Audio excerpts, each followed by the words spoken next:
Hey friends, it's me, Cynthia, and this is our Sunday edition of our Magic Hour. Today I'm going to launch a new kit, and I'm going to show you all how to do the double knotting that I've shown in the past.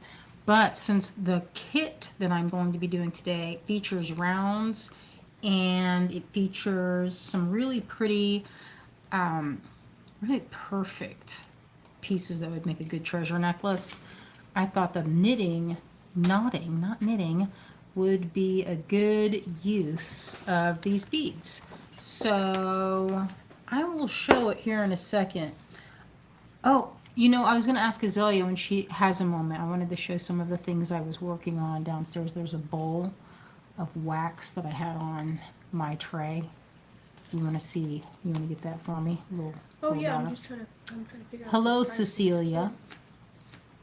My friends, hello. Hopefully everyone's having a nice, cooler time than we've had in the last few days. It's rained a lot, so now my walks, I'm knee deep in mud, which is kind of interesting. Today I had a goofy experience. I don't know if this happens to anybody else, but I was really focused on watching. I found this frog in this creek early in the morning and went on this walk, and I'm kind of embarrassed about this story. Like, the people were from Florida. I could hear them talking, but it was kind of like, you're listening. I'm in this kind of quiet area. No one really knows, but I think that no one knows of my secret creek area, but apparently everybody knows about it. And so I'm hyper focused trying to take these pictures and video of these creatures that I'm looking. I found a tadpole or a froglet because it had a tail on it like that. It was a great big tadpole froglet, I guess. And so I'm like trying to take a video, and these people are chatting, and I think they're in the mood for interacting with locals. And to their misfortune, they ran into me, and I was not in. Usually I'm a chatty Cathy. I'm like, let's talk, let's discuss. But at this point, I was kind of hyper focused on this, and they had this great big dog that they let for some reason off the leash next to me, and I was like, yo, don't, I'm trying to keep them from coming over here. And so at one point they're like trying to figure out what I'm doing, right? And at this point I'm being very mysterious. They're like 10 feet away just watching me, and I stand up and I'm like, and I just stare at them like a crazy person. I just stood there. I'm like, what is happening in my mind? And what I could not verbalize for some reason was, will you guys go away? I had multi-tracks going on. And I just stared at them like a goofball, and then turned around. And didn't say anything, just turned around. And I could hear the lady go, okay. And I'm just like, I want to pretend like I'm in a bubble. It was so random and so weird and so unlike me. Usually I'm like, let's... come look at what I found, You guys want to see a really huge spider? But this time I was just like, I'm in it to win it. And I took some good video of my necklaces, so I was really happy about that. I got it where the sun was glinting. I was so pleased. It was actually this necklace I was trying to show. And it was so funny because the lady was trying to see what I was doing, but I was like dangling it. They probably thought I was so crazy because I was sitting here like this, trying to take a picture and dangling. And I had this necklace, so I'm trying to get the sun to glint on it. And if you've ever photographed jewelry, you know that jewelry is one of the hardest things to photograph because there's all these rules. They're like, okay, you want no distractions in the background. You want it clear. You don't want anything to alter the color.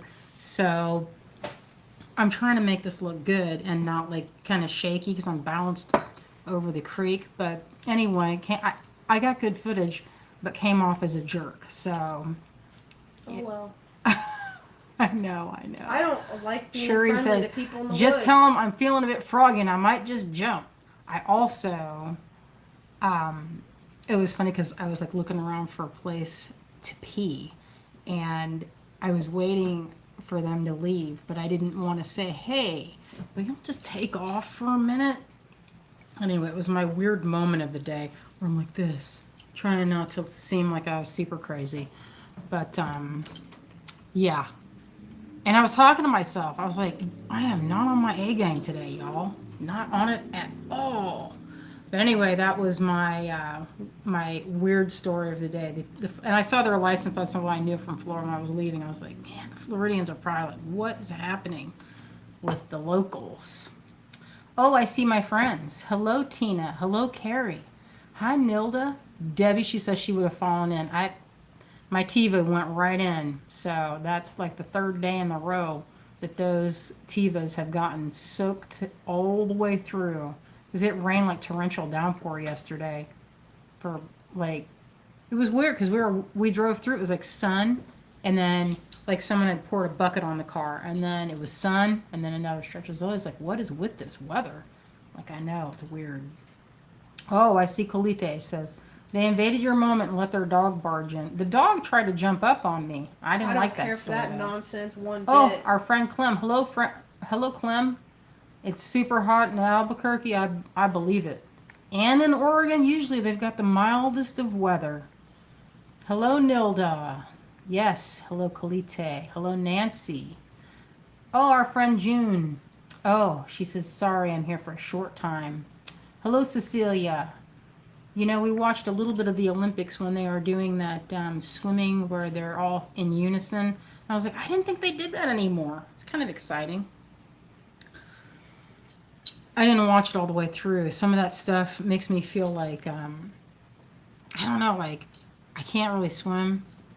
And then sometimes I'm like, these people, not only can they swim, but they can swim in unison and in like, and make designs with their bodies. I'm like, this is something else.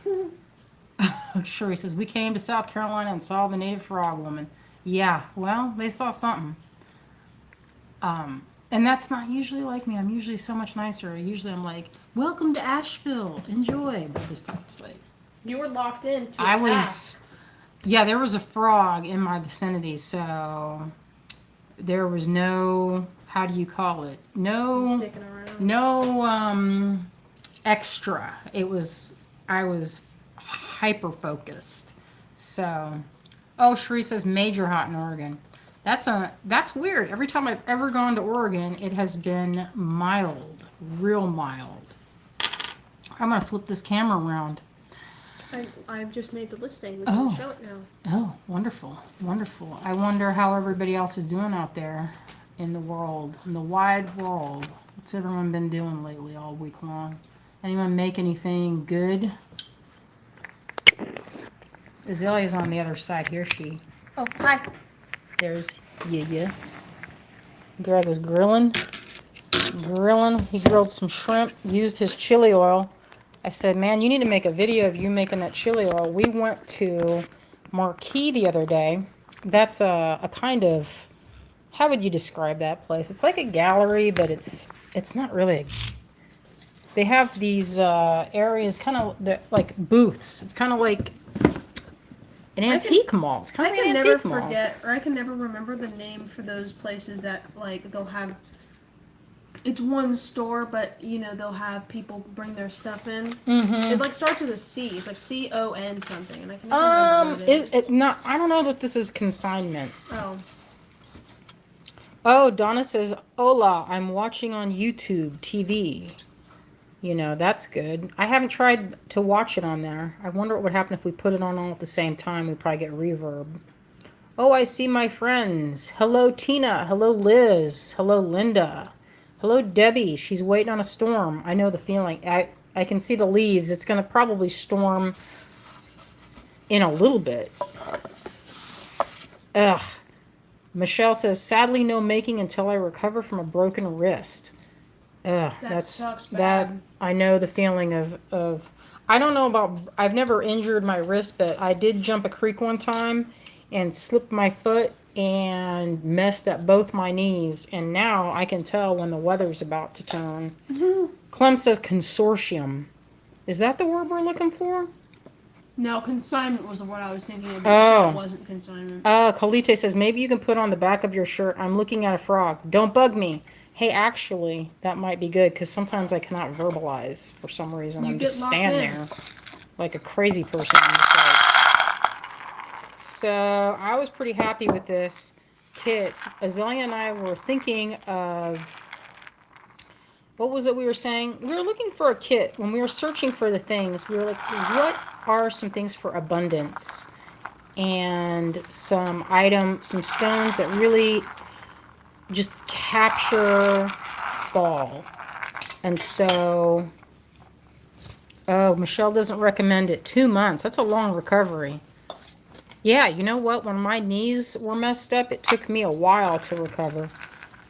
Like, I want to say, what was that? That was like almost 2 years ago, right? It was like 2 years, and then they're just now feeling better. So I'm going to show some of this. This is aquamarine, that pale blue. Is that right? Let me look at my notes. So this is a blend that we were trying to go with something that was for abundance and the harvest. So not just the colors, but the feelings of the stones. So this is some really AAA grade citrine, which I was really happy to get. And I went through and high graded and found the most perfect of all of the rutilated quartz. There's a funny story that Azalea was. We were at a gem show in Franklin. Was it last week or so? And the gem show, there was a guy that was selling. There's always somebody selling like this type of stone, right? This is a rutilated quartz. And there are grades where, like, this is good. This is like high grade right here. See how it's clear? This is how you look. So this particular stone was what I was looking for. I wanted this level. So I had all the hanks spread out. I had my optivisors on, and I was bound and determined to find the perfect of all those strands. And I did. I high graded all of them. So I went in and found the Euparite. That was good. Let me find that. Where's my light? Where's that little basket with all the lights and stuff in it, honey? You know that, there it is over here. I want to show it. This is such a cool thing. No, oh yeah. Oh, thank you.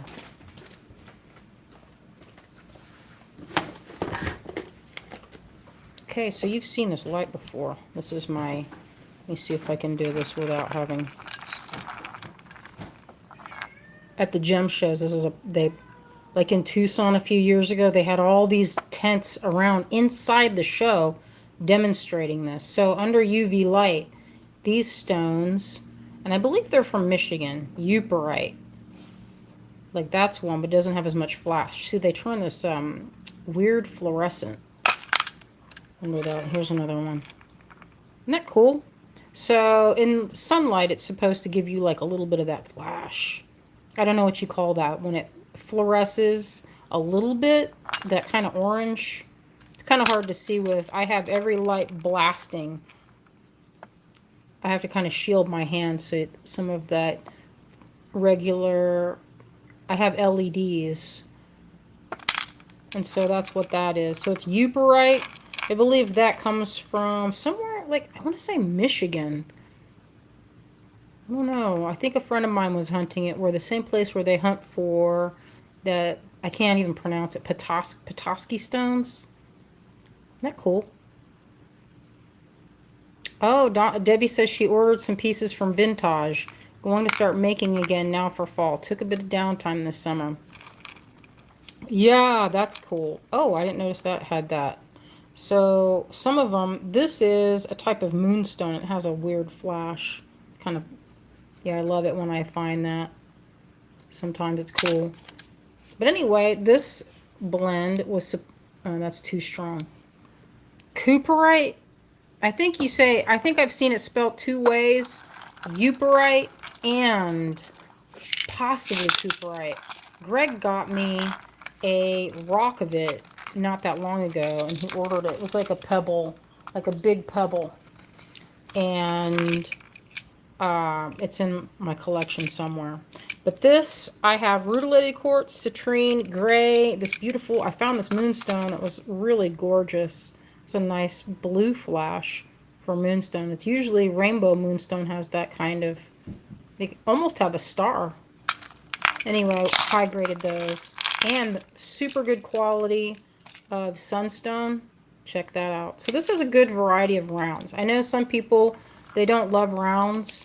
And then some people love them. I love them. This is not going to fit in this. This is a 2-ounce tin. It's not going to fit at all. Oh, you've never seen it? Yeah, that's right. Robin says Uperite is found in Michigan. Uper Light. I guess I missed that part. Uper Light. This also has that kind of quartz that I love that has black tourmaline. So it's a black tourmaline flash in that. They kind of look milky. That's what I think I love about it. I also have the gemstones listed in the description of the listing. Oh, good. And there's 2 sizes of hestonite. That's that dark orange. So everything has a kind of a light gray. Isn't that pretty? Look at that. There's a generous plenty. And very flashy. I picked all the flashiest ones that had the best color flash. Azalea, when we went to the show, there was a dude selling rutilated quartz. And some of it, now I don't know what the story is, why that there are some strands that are like they're more clear and they're really like extra. And boy, do they want a lot of money for it. I was like, how much is this? And he said $480. And I did not toss the strand down, of course, because it was $480 for one strand. But I will say they were like, what would you say? That's like almost, they were almost like they're big, like one of those great masher marbles. So they were quite a bit larger, but still at $480. I think they were 15 millimeter. 15 mil. Yeah, but they were a lot. And so I saw that and I was like, I'm going to find some that are not freaking $480. They're That's still bombastic for quartz, yo. Imagine you get that for a necklace and you're wearing it with such pride because you have $480 and then some on your neck. And then everybody around you thinks, oh, nice glass necklace because it looks the same. well. Like, please, bro. If you're going to spend that They amount were- of money, at least buy something pretty. Well, they are pretty. Not plain. Look at this. So they were big. This is okay. So this comes from. These are resin. And it's kind of lightweight. Yeah, see, looks almost the same as what So you got. Azalea's People will be like- oh, resin. They're not So gonna I bought immediately fancy the whole quartz. necklace. This was from a dealer in Tucson I got a few years ago, where I think these are made. They don't make them anymore. He had a bunch of vintage stuff or like, he said it was antique, but I was like, antique means 50 years. I'm pretty sure 50 years. And he was like, yeah, it's over 50 years. I was like, really? How would you know? You wouldn't really know. I mean, I guess I could find the listing on eBay, but they're really clear. I just bought it because I wanted it. I don't know what I was going to do with it. That's impulse buy. But they had those that I'm telling you about, the 480, were like this big. They were like that. That has some kind of flaw. What's this? I feel it. Some kind of sticky. But anyway, they were like that big, and I really looked at them, and I was like, I'm gonna find my version. So anyway, that's my story. So I'm gonna load these back up. I don't know, maybe I'll keep them on the board. I like scooping and bulldozing them into this. It's one of my kind of fun. We'll just pour them in here. This bowl, if you're wondering, that technique, this is called sgraffito. When you scratch out your design and, oh no, that's not sgraffito. That's called, what is that called? Some ceramic person out there that knows ceramic. What do you call this when you dig your design out and then you rub glaze into it? That technique is gonna stick in the back of my brain. What is that called? I don't know why that's called that. Oh, and then this has a corn. That's that corn bead. Made that. So I'm gonna move this over. I'm gonna show y'all how. Is that too loud? It's kind of busy. I'm gonna get a different one.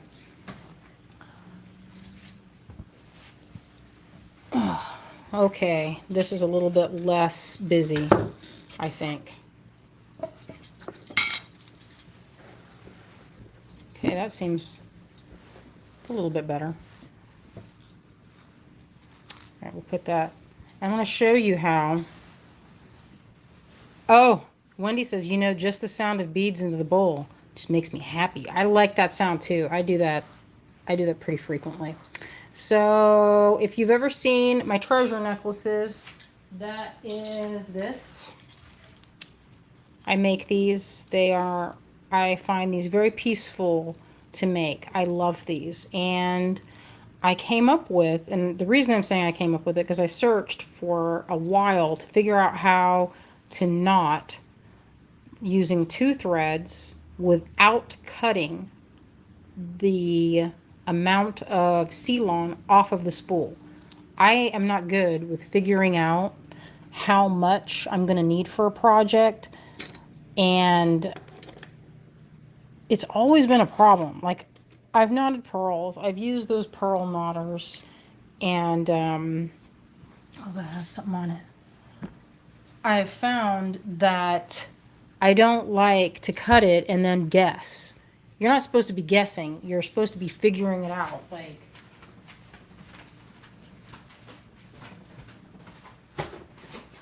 you're supposed to be doing the math on that and, you know, saying, oh, 1 bead equals 1 inch of knotting. I'm sure that works, but whenever I do it, it doesn't come up the same. I don't know why. Maybe I'm just not counting it correctly. But because of that, I avoided knotting for many, many years. I did not like to knot anything. And I know there'll be several of you telling me, hey, guess what? There's a knotting tool. Well, you still have to figure out how much thread you're going to use. So you're not actually the knotting tool. While it'll help you to make a knot, it doesn't help you figure out how much line you're going to need. And by line, I mean C-line or S-line. Okay, I have, you know what I didn't do with these? I didn't put on this. These things are so good, and I didn't put them on there. I don't know why the cats keep going around my feet. It's intaglio, and yes, Ellen, intaglio might be the name of that. I don't know. Does that apply for ceramic? Intaglio is what I learned intaglio printmaking, and it looks just like this. It's very labor intensive though. You use a zinc or copper plate. Tina says, I think for macrame is the same thing. I can never get the length correct.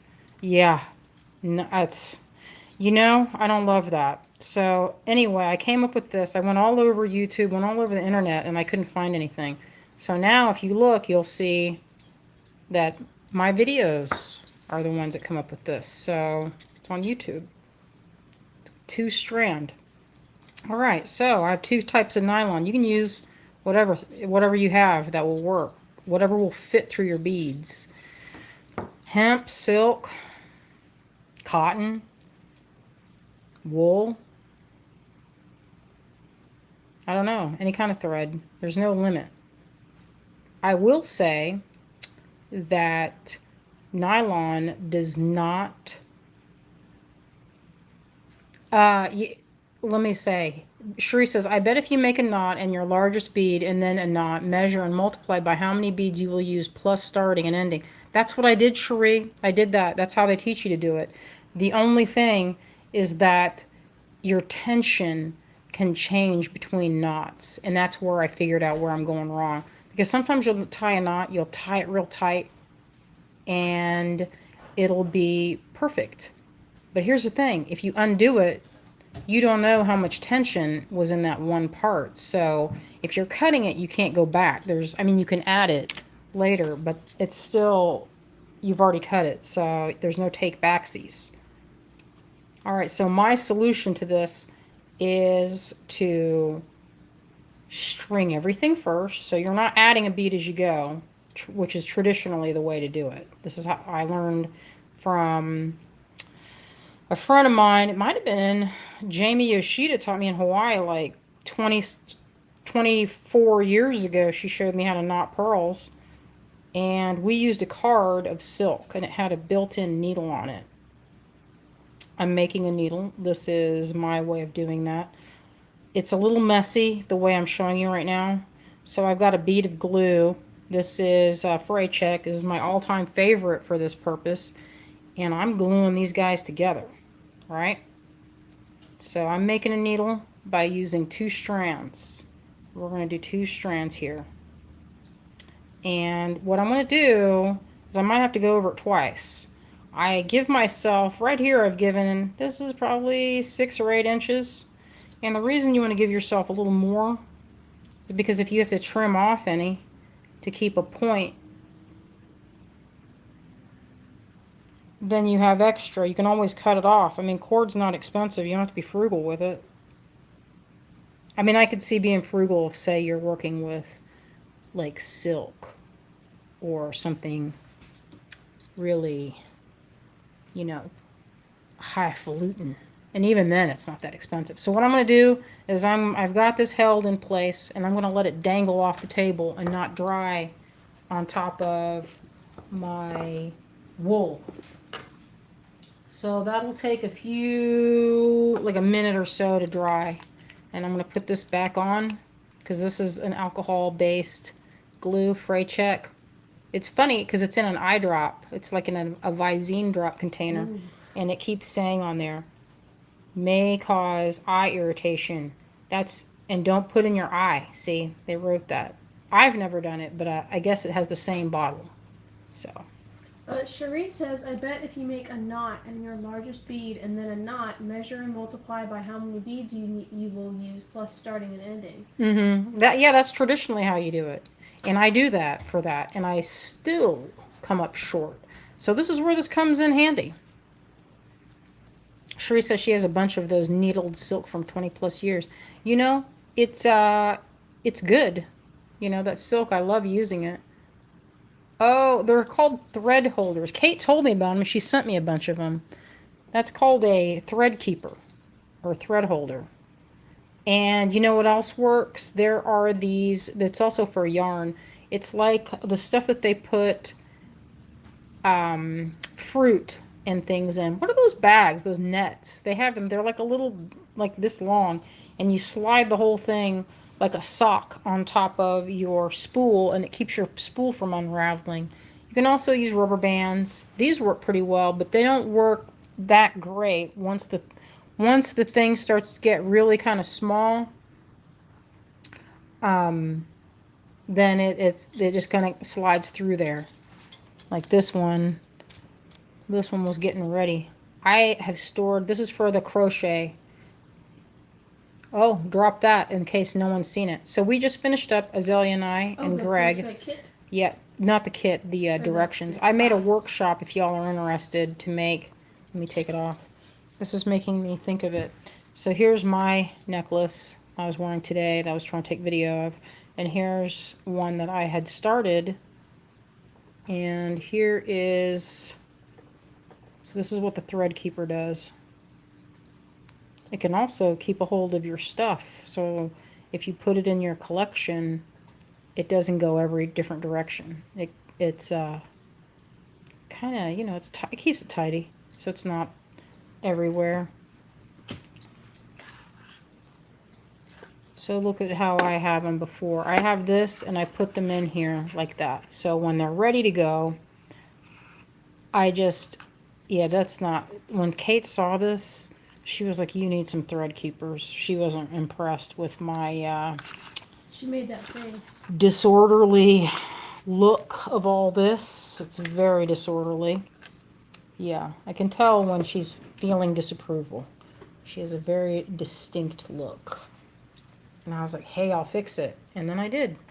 All right, so this is a little floopy. Now, you probably noticed that I had 2 different sizes of thread. This is okay. No one will even know that there's 2 sizes of thread. Sometimes I like it because sometimes you can get like a heavier thread that's in pink, and then I made mine with that, and then a lighter lime green. Mm-hmm. Yeah, that's the right colors. Yeah, that is one of the things that I do like. When you're mixing and matching the 2 colors, you can have the effect like, so it almost gives it a shaded. I did that here. I don't think the camera will pick it up though. I don't think there's any white. You can kind of see it here. So there's two different, like one is a kind of a light gray and the other is black. But what it does, it'll highlight your knot work and it'll look like a little bit like little beads. And this is also, the best thing about this is that it's one of the best ways to have a gap-free finish. Okay, so this isn't, it's a little, it's not as good for, I'm going to put one more coat because it sounds kind of floopy. I don't like that story. She likes it to be strong. I don't like, if you're making a needle, you don't want to have to fight with your needle. So I'm going to put a little bit more on there. And I'm using my ring finger and I've got a little bit, like I've got a little glue on it and I'm dragging it through there. You don't have to use your fingers. I'm just doing that because that's how I do it. Okay. And then I go over it one more time to kind of seal it and then do that. You don't want to do it too many times because then you're basically wiping off your glue. I'm going to let it sit off the edge of the table so it can dangle freely and not stick to the table. Oh, it did stick to the table well. Okay, remove that glue. All right. Okay, so let's see. I'm going to lay out my palette. So since this is already done, that's my palette. What I'm going to do, and this is one of my favorite things to do, is I start with my biggest beads. Now, I like to make a necklace that's about, this is probably, let's say 20 inches maybe. I like to do, there's various patterns, like a rhythm pattern or color gradient. And since these have a look that's all pretty similar in tone, and in like the color family is very, like I have these aquamarines, it's kind of cool, which goes with the coolness of the euparite. See, that's how I've designed that, so that you have the light gray euparite and then you have that kind of, that aquamarine, it kind of flows. So let's see. Okay, so I want one that's one more size up, which would be this size. And you see already you've got a little bit of a flow there. And you see it's almost like a wave. So you have this small, and then it gets larger, larger, larger, and then it goes back down, and then larger, larger, larger. I have a sample of that somewhere. Let me see if I can spot it. I don't know what I did with that. There's a box of necklaces in a tea box that I bought. So good. I think that's smaller. No, that's the same. So, let me see. I want that little bit. Yeah, I like the look of it. You could match it where they're all kind of random, or you could do a color shift. I love a color shift. See how that looks. I like the sound of that. I was really happy when I found some of these. The sunstone was super, super flashy. Look at that. That's such good grade. Happiness. What should I make? Bracelet? Kind of want to do like... Small. I know, I was kind of like, maybe I'll get in there with these. That's the biggest one. So there's enough to make earrings. If you want to do a mala, you could do a mala, but it will have to be one where the mala has a multi-size instead of, say, instead of it being like straight size like this. Is all one size. Or not, actually they're not. There's a little bit of...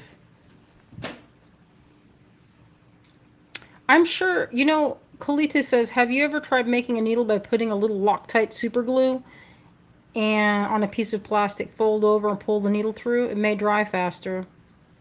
Yeah, I think that would probably work pretty well. The only thing is that you would get super glue. You'd have to be you'd have to approach that very gingerly. You know, you'd have to do that just right so that you won't getting glue stuck up all over your fingers. Oh, and there's some, I forgot that there was these little itty bitties. Tiny little hessonite and little cute sunstone. I'll tuck one of those little guys in there. Okay, maybe I will go. I love how those two look together. The orange and blue. I'm going to tuck one in there on the other side of it. So pretty. I think it needs more. Maybe I'll change this one out for a gray clear. That big one. It's a little bit better. Maybe another big one. It's a little more dramatic when you put those big ones in. Wouldn't you say? This is where the layout for me is where I tend to kind of get lost in. I kind of love that part of the process is the layout. Maybe I'll take that one out and do a clear down there. Like something, one of the more transparent. There's one. Yeah, Kalite says the plastic is between you and the glue. Yeah, that's the theory. That's the theory. That's the thing, is that you want the glue not to touch your fingers. Am I skilled enough to drag it through and not coat my fingers? Because I have the same idea with resin. I never want to wear gloves. And guess who has resin on their fingers when they're done? That would be me. So I'll just show, I kind of just love that. It kind of reminds me of a caterpillar. Like its segmented body. Let's just do that for now. What time is it? 3. We've been going 36 minutes. It's not too bad. I was like, maybe I'll have time to take a walk. Another walk. Okay, so that was not even a few minutes, right? That's not bad. That's pretty stiff. If you can manage to wait a few minutes, it's not bad. So I'm going to trim this to make it sharp. And now I'm going to string it up. This might be enough for a bracelet, I think. Just do enough to illustrate this. And you know how I like the bead holes to not be miniature. So for knotting, I try to find the largest holes possible. So you can rest assured, if you get a kit and I say it's for knotting, I've already checked. They'll fit. Or I'm not gonna put them in there because it drives me to distraction to have to sit there and fight with my bead holes and thread. I was thinking about making a workshop for this, or written instructions. I've had a few messages asking if I have that, but I don't. I just have them on these live videos. So that's another thing on my things to do. Hey, would you mind getting that tray of waxes I wanted to kind of show? It's not a tray, it's a wooden flat bowl on my bench. Okay. Thank you. Yeah, these just easily, I could have actually gone in with with almost the same size thick cord, the S-Lon or C-Lon. I don't know if that's a trade name or what. I feel like it's two different brands, but it's the same, pretty much the same thing. One of them that I found nylon, like a nylon is kind of twisted, and I don't know what brand that is. I think that's just called knotting cord for macrame. But a lot of times they won't have, when I'm purchasing them, I go and get them in Tucson at the, what they call the gem mall. And it's pretty crazy because it's like these huge, it's like the biggest shows, but there's like 3 of them right next to each other. It's like the size of a football field. Let me see, is that the one? Let me see, that looks like the 2 the same. Make good earrings, a lot of these. Okay, I'm almost at it. That's next. Yes, thank you. I was going to talk about that. I'm almost ready to knot. We'll see. Sometimes you can do sections of knotting and then add it to something else like chain or other kind of beading. Okay, so that's what I have so far. Isn't that pretty? That is really nice. You did a good job. It's a good flow to that. Alright, so when you knot this way, you have to knot everything first. So you kind of have to plan out your beads, and when you plot them, then you can get kind of, then you kind of have an idea of how many you're going to need, but you're going to have to put them all on. You can't, that's the disadvantage, is that if you do it the other way where you pre-cut, you can keep adding until you run out. This way, you have to add all of them that you're going to use. You don't have to use them all. Like, I strung way more than I needed of this. These are sapphires. I strung all of them.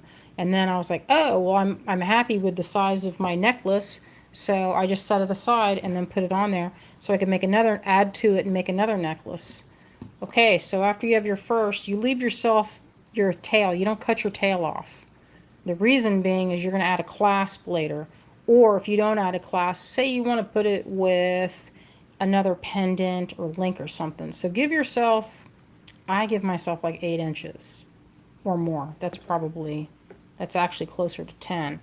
But like I said earlier, you can just cut off what you don't need, but you can't add to it if you need to add. Well, I mean, you can add it with adding a link or something, but you're going to have to cut it, So the first thing you do is just a regular overhand knot. And this is the end with the needle. Now this is why the 2 strands are useful. So once you have your first knot, divide it up, divide those threads, and then pull. You see that little action? Pull. Okay, slide your bead down. Just like so. And I get in there and look, boom, test that. That's not pulling apart. There won't be a gap. So this is where it's tricky for some people. This part kind of throws a lot of people off. So I have it like almost like this bead is a head and this is its neck. Now I've got a hold of its neck. So you have the thread under here. I'm going to grab it. I'm going to put that whole head through the hole here, see? And pull all of it through. And then I'm holding on to the neck. And I'm pulling from this side so I don't have to use a tool.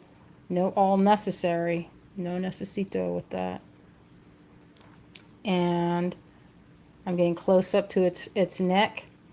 And then I'm not going all the way. But look what happens here. I don't even have to get up all the way. I could just get there. And look what happens. There you go. Is there a gap? No gap. You can even tighten the heck out of it.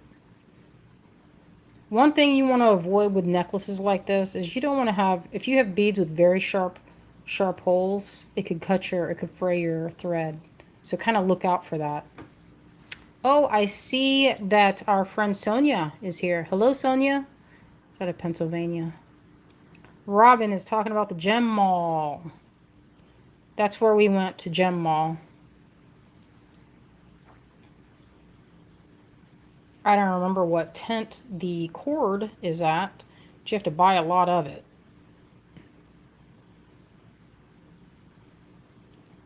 Okay, so there's another knot. And once you get pretty fast, you'll go quick. You'll just, you'll be cooking along. You won't even have to hardly watch what you're doing, although I do.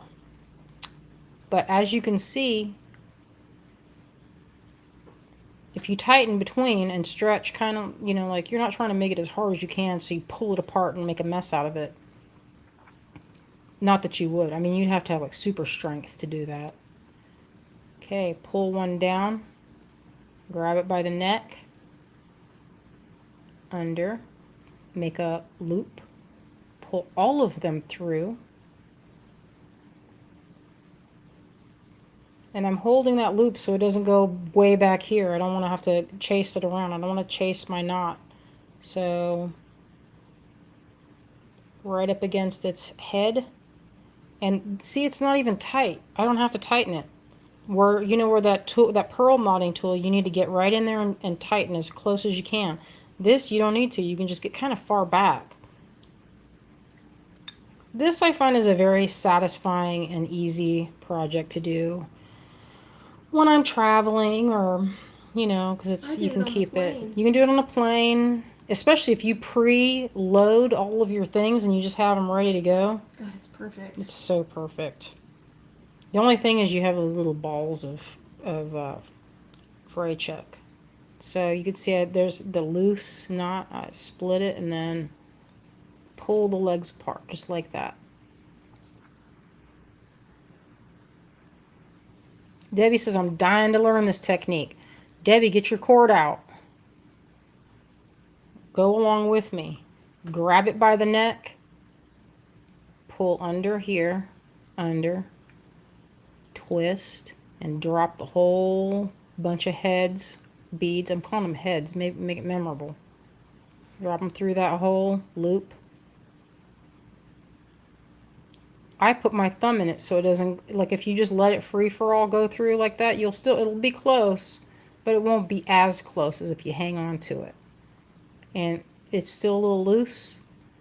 You just pull these just like this. And I'm going ultra slow. I'll show you when I'm cooking with gas.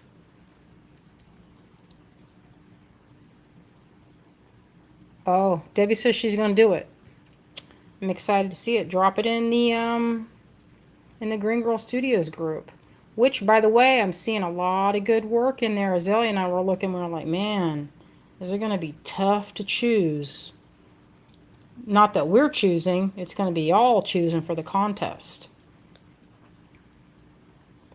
Pat, I keep the needle because what if, Pat, what if I want to add more?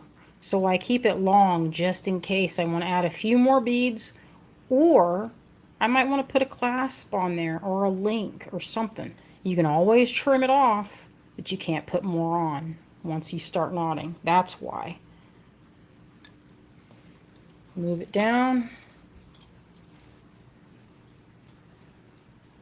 Oh no, Cherie, they're all strung. They're all strung. There's no chasing to be done. Yeah, the beads are not loose. They're already strung up on your thing. I take this. I have this thing I got from my friend from Ezel Findings. Y'all might remember Sun. Azalea's new mom. Azalea loved Sun with all her heart. We're at the New York gift show. And she said, I want Sun to be my mom. And I was like, Sun, you've just adopted a new gal. That was crazy. That was fun. I was like 5. So I was like, I was 5. But Sun gave her treats. So this is the thing here. It's from Ezel Findings. I don't know if she still makes these, but I take this with me on all my trips. See, it's Ezel. E-Z-E-L. And I have it flipped now to be my bead board.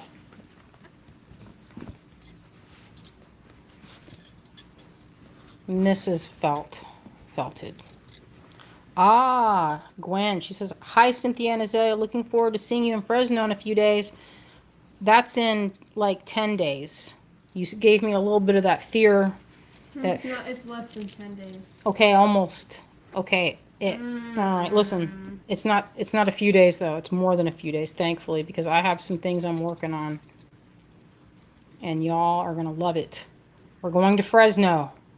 We're going to see Kate, Chris, and all our friends at the bead retreat. Very exciting times. I've been working on the demos. I'm going to be showing this there, of course, because there's always someone that wants to see it. This is a very quick demo, but I will be bringing this. I will be bringing some color theory type demonstrations, possibly some things for UV resin. We'll see what I can fit in the suitcase. That's what we're on now, is what will fit on the suitcase. But I've been making new things. It's all good. It's all exciting. I'm going to have some finished jewelry to share. You know, we're probably going to do some lives. Last time we did live events when we were in Fresno, and they were a hit. We had so much fun. You know, it's fun when you have your friends when you're surrounded with your friends. It's so fun. Now here's what I have so far. You can imagine using sections of knotting as if you were, Sundance catalog, they're not afraid to use sections of different techniques. Which, by the way, that brings me to Friday at 8 o'clock Eastern time. We have another Sundance party. So if you guys are not, out partying Friday night, hey, you never know. Some people like to go out and I don't know what the folks are doing. It's not me going out. If I'm going to do anything, it's a game night. But I'm not going to be going anywhere hunting for parking, that's for sure. So, anyway, Friday night, 8 o'clock, if you want to watch. I think Abby Berta will be there.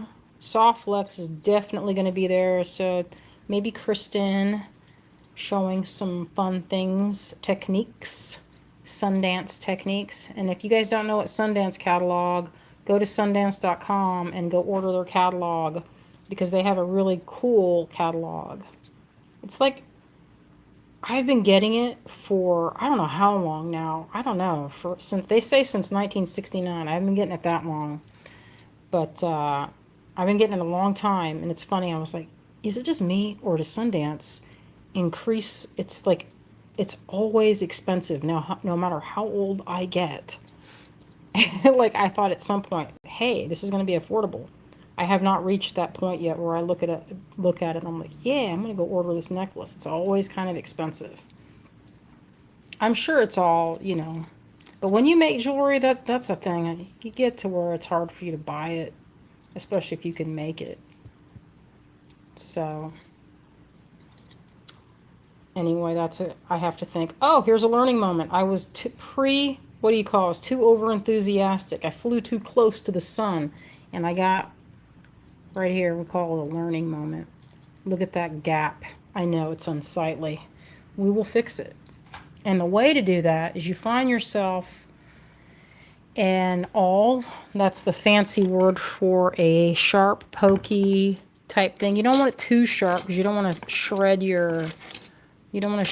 the cord. So let's see what I have that's not too pokey. This is, look, I got this. This is absolutely going to shred that cord. So this is a no. And this is a yes. Oh, Pat says, I used to cancel dates if I got new beads that day. Oh, I know the feeling. It's time. Okay, I'm going to try and do this where you can see it. Maybe I'll put my finger here. Okay, so if you're too far away, don't tighten. That's the I got to put my optivisors. They're not in here, so I'm going to have to kind of wing it. And stick the pin through the loop that you can get into. So in this, it's like the underhand part. And then very gently pull the threads apart. And then get in there as soon as you make the loop. Or you open up the loop. I don't have any fingernails. I cut mine short. But with my millimeter length, I can get in there and see. That's enough. It's enough for me. It's all I need to do this. See, you just need that small amount. Just like that. And then grab the two legs of the thread and pull this way. And there you go. Now, if you make a big gap and you don't catch it, you either have to live with it, which would be impossible for me, or you have to cut it. So don't, or you just live with it. It's entirely up to you. I can't live. I would not be able to stand it. If there was like a big gap, I'd be like, nah. We got to do something about that. I'm not like a perfectionist, but I was like, I don't know if I would agree with that statement. Sometimes I can be a little bit of a perfectionist. But see, when you put your finger here and you have it's guiding the thread not to go anywhere. So then if I open it with enough room, Pat says, could you macrame over it? Yeah, but you still, I mean, you'd be better off just cutting it and doing it, because trying to macrame a little, you'd be better off trying to wire wrap on top of it. But you can't go back in and try and at least I have not figured a way. Maybe there's a way to do it, but at this junction, I don't know how to do that.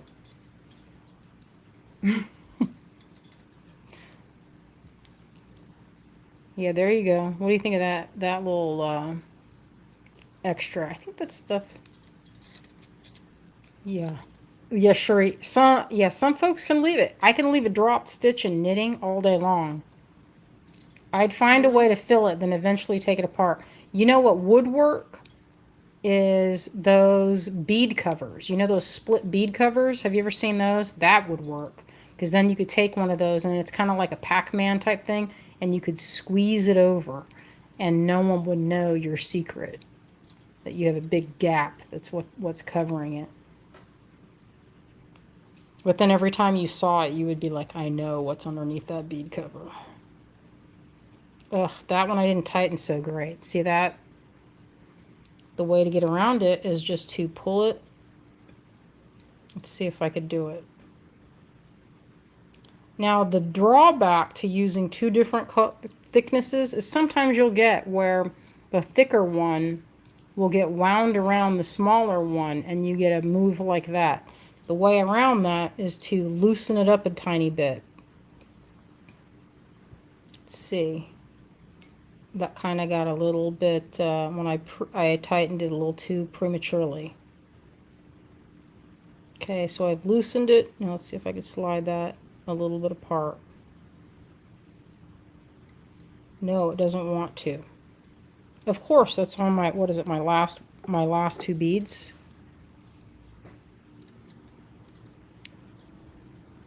Oh, let's see.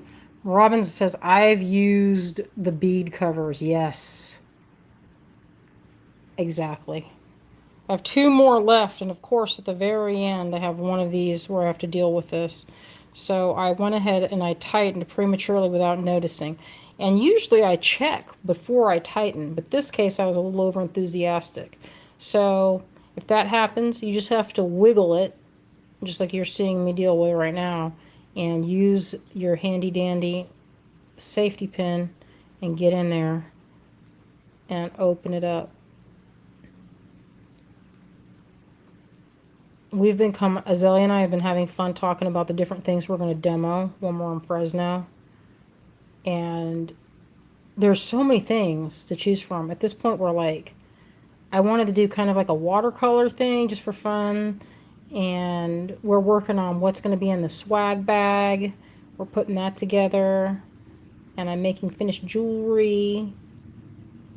Because for some reason, I sell a lot of it when I'm out in California. This is the tedious part if you make a mistake, is trying to loosen everything up, especially if you tighten the way I do. I'm tightening it like my life depends on it, so it'll take me a minute. This you got to be careful with. I don't have my optivisors on, so I can't see just how aggressively I'm poking at this. You don't want to go too much and then end up fraying the heck out of your thread. But I want to tuck in that loop. I don't love that loop being grande, but I can feel it getting looser. There, I loosened it up, and now I can kind of pull the big thread. There we go. Debbie said I would love a live workshop. You know, I teach this class sometimes at Cherry Tree. We've taught it a few times.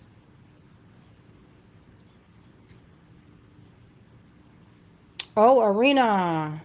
Cherie said she watched a class from Arena M, and I still have to do a long wrap bracelet twice. So glad I'm learning from you too. Oh, good. Well, Debbie, I don't know where you live, but occasionally we do live action classes. Not very often, but occasionally. Sometimes Cherry Tree will host us or Chevron. We haven't done a class at Chevron in many moons. I used to travel all the time teaching classes. I'm happy to be going to Chevron. I mean, not Chevron, to Fresno. Oh, Virginia Beach. My cousin lives there. And I have a friend that lives out that way. Maybe you know LaFay. She's in Virginia Beach. Okay, tightening up that last bit. And there you go. That's the last of it. Only 2 times did I have to pick it. If I'm really watching, I don't ever have to pick it, except for maybe once. And that's if I'm busy yapping, as Azalea says. I don't say that you yap, I say that I yap. I don't know if they held Chuck. It was a long time ago when it was Deborah that owned it, Wendy. I don't know if they have it now. I'm sure they do. It'd be silly not to, right? So look at that. It's bracelet length. Perfect.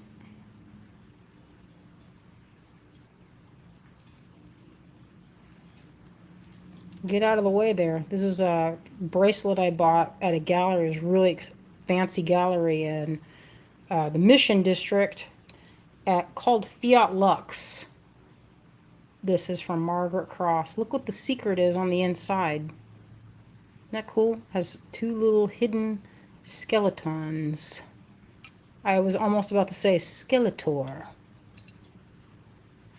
I think they do teach, Wendy, but I don't know what their show schedule. How many inches is it? Let's see. Where's my handy dandy? Let's see how long that was.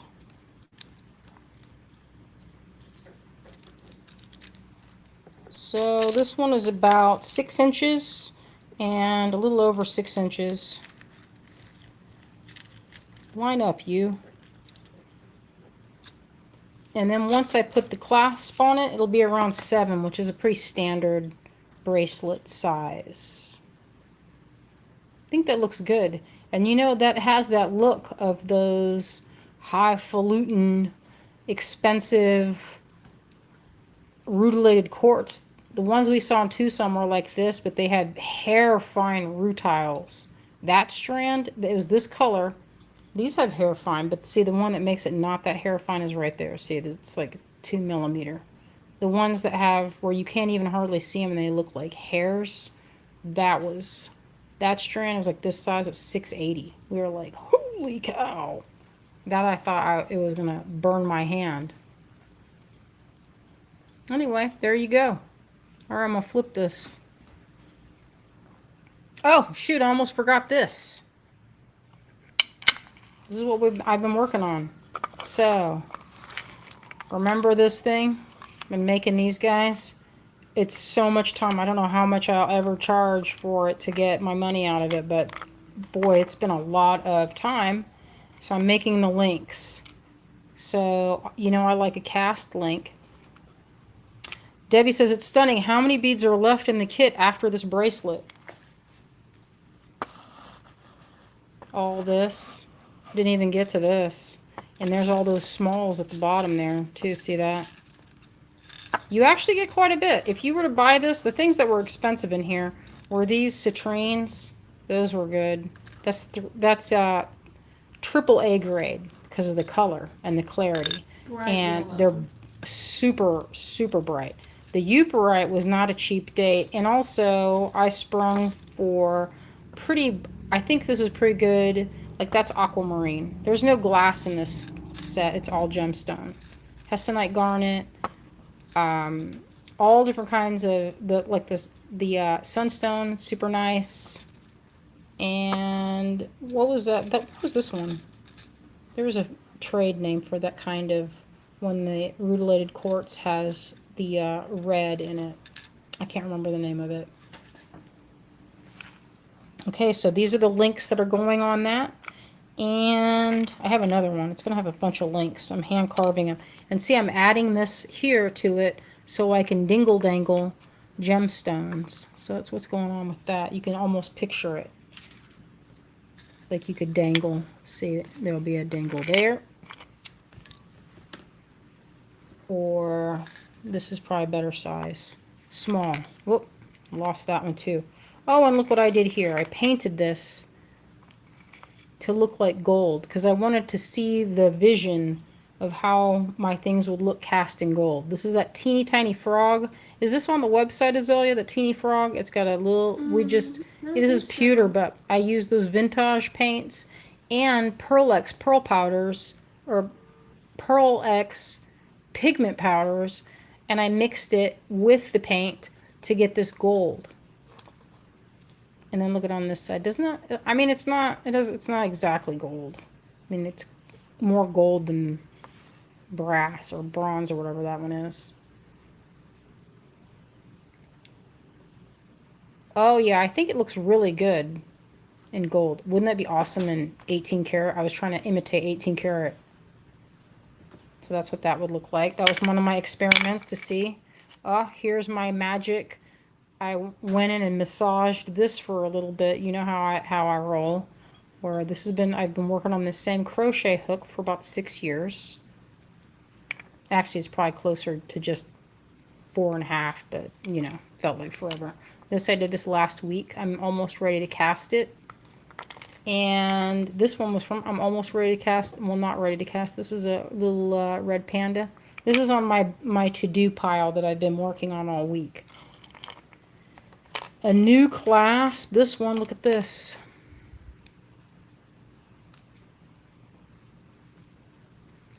That'll be a little fish. And this is kind of a pond. I'm going to make it like some coral or something to go with this. This is a coral reef. So this is a set I'm working on. My goal is to punch it and be done with it and have it like expedited out to Fresno. Greg will have to send it separately, but hopefully I'll get it. This is going to be a coral reef piece. Thank you. It's being nice. This will be a nice one for the knotted. You know, you can almost picture it. Let's picture it with this and see how it looks.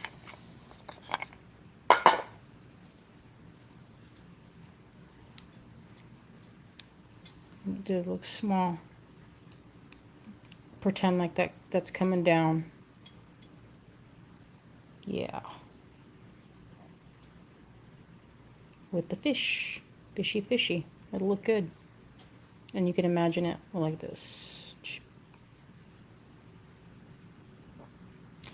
Robin says, what's going on in Fresno? Well, we're going to see Kate.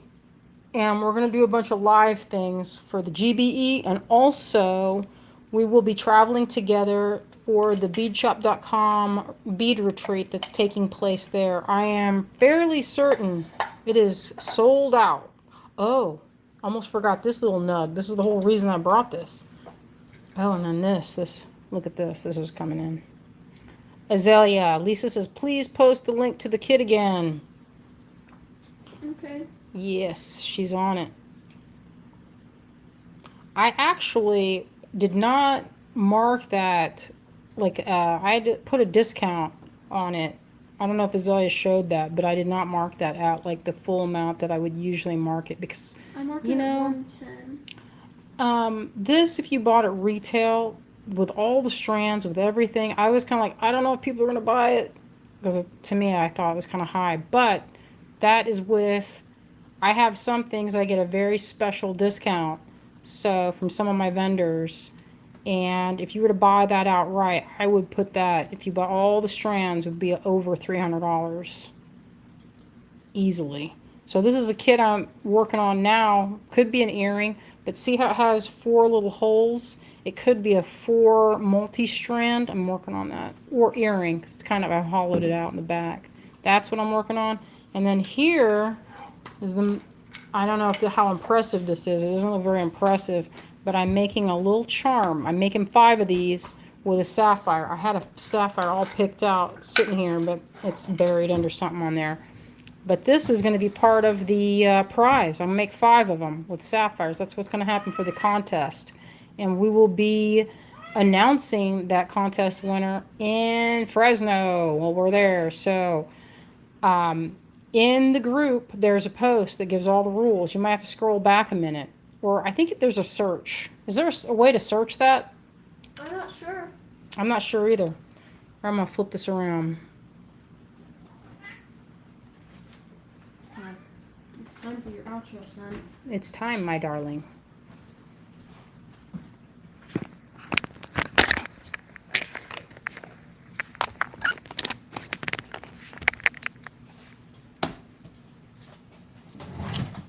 There he is, the recovered boy, the child. He is recovered.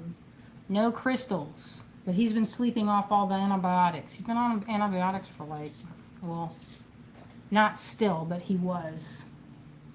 He lost some weight. It was a good thing. Lost a few pounds. But he is feeling a lot better. Thank you, everyone that purchased our crochet workshop. That's what paid the vet bills for this guy.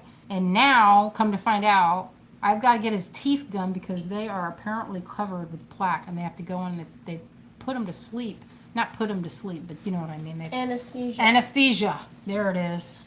So, anyway, thank you, everyone that contributed to Marty's well-being. He's big. That was a real blessing because guess what? My gutters were falling off the house, and I was like, everything's happening at once. So it was a real delight to be able to pay that and not have to put that on a credit card.